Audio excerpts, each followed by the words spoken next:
අයුබෝවන් දරුවනේ ඔයාලා හැමෝවම ඉතාමත්ම ආදරයෙන් මගේ YouTube නාලිකාවට පිළිගන්නවා. මම අද පාඩමෙන් කරන්නේ මේ ක්‍රියාපදයක් අරගෙන තියෙනවා. ක්‍රියාපදේ ing කරලා තියෙනවා. work working, go going, do doing. මේ තියෙනවා ක්‍රියා මූලය. work කියලා කියන්නේ ක්‍රියා මූලය, working කියලා කියන්නේ ing කරලා මේ ක්‍රියා මූලයට. ඊට පස්සේ මම මේ ing කරපු නැති ක්‍රියාපද ටික වෙනම අරගෙන තියෙනවා work go do කියලා. ඊට පස්සේ අපි ව්‍යාකරණවල ඉංග්‍රීසි වල තියෙන මම අරගෙන තියෙනවා will, shall, might, may, can, could, must, should, would කියන කට්ටිය මේගොල්ලෝ අපි ing නැති අවස්ථාවත් එක්ක තමයි, ඒ කියන්නේ ක්‍රියා මූලයත් එක්ක තමයි යොදලා වාක්‍ය ගොඩනගන්නේ. will work, shall go, might do, may work, can go, could do, must work, should do, would do වගේ ඔන්න මේ ව්‍යාකරණ ටික අපි ing නැති ක්‍රියාපද අවස්ථාවත් එක්ක, ඒ කියන්නේ ක්‍රියා මූලයත් එක්ක තමයි භාවිතා කරන්නේ. ඊළඟට අපි ඒවයේ උදාහරණ බලමු. උදාහරණ අංක 1 shall I open the window. මං ජනේලය අරින්නද කියලා අහනවා. ඔන්න shall ඉන්නවා ක්‍රියාපදය ing නැති අවස්ථාව ක්‍රියා මූලයෙන් ඉන්නවා ප්‍රශ්නාර්ථ ලකුණක් හින්දා අපි shall මුලට අරගෙන වාක්‍ය ගොඩනගලා තියෙනවා. දෙවන උදාහරණය I can't meet you tomorrow.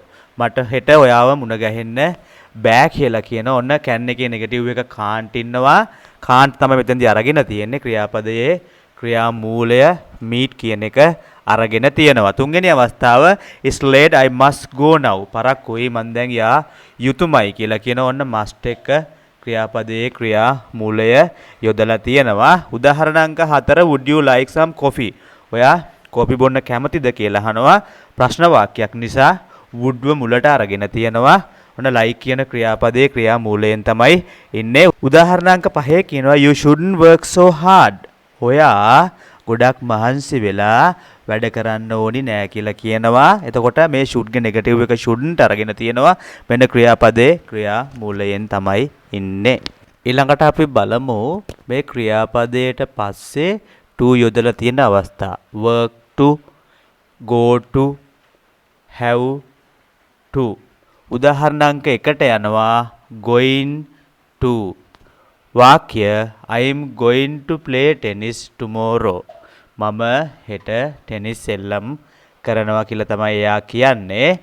ඔන්න going එක to දාලා ඊට පස්සෙත් ඉන්නේ ක්‍රියාපදයක්. එතකොට මුලින් ඉන්නවා ක්‍රියාපදයේ go කියන එකට ing එකතු කරලා ඊට පස්සේ ඉන්නවා play කියන ක්‍රියාපදේ. මේ ක්‍රියාපද දෙක මැද තමයි to කියන එකනා ඉන්නේ. වාක්‍ය දෙක have to. ඔන්න have ට පස්සේ to යොදලා තියෙනවා. වාක්‍ය වෙන්නේ I have to go now. මට දැන් යන්න සිද්ධ වෙලා තියෙනවා කියලා යා කියනවා. මේ have කියන්නේත් ක්‍රියාපදයක්, go කියන්නේත් ක්‍රියාපදයක්. ඒ දෙන්න මැද to ඉන්නවා. තුන්වෙනි එක want to. they don't want to come with us. ඒගොල්ලන්ට අපිත් එක්ක එන්න ඕනි නෑ කියන එක තමයි සිංහල තේරුම වෙන්නේ. ඔන්න want ඉන්නවා, come ඉන්නවා, දෙන්න මැද to ඉන්නවා. හතරවෙනි එක would like to. වාක්‍ය වෙන්නේ would you like to go out. ඔයා එළියට යන්න කැමතිද කියලා අහනවා.